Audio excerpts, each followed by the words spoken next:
Sonam વાંગચુકને Delhi police ઉપાડી ગઈ અને અભિજીત દીપકે હવે ભૂખ હડતાલ પર બેઠા છે। શું સોનમ વાંગચુક બીજા અન્ના હઝારે સાબિત થશે? આ બે તસવીરો વચ્ચે લગભગ 15 વર્ષનું અંતર છે। સમાનતા કંઈક આવી છે।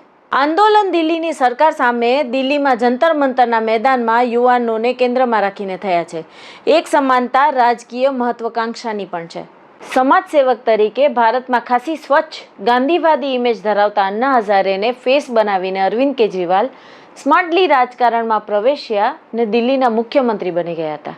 જાણે એ જ ઘટનાનું આટલા વર્ષ પછી રિપીટેશન થતું હોય એવા દ્રશ્યો અત્યારે જંતર મંતરમાં જોવા મળે છે।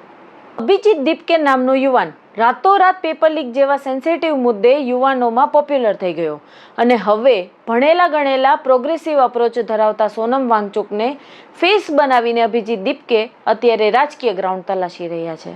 શું સોનમ વાંગચુક બીજા અન્ના હઝારે સાબિત થશે? અથવા એમ પૂછો કે અભિજીત બીજા અરવિંદ કેજરીવાલ બનશે?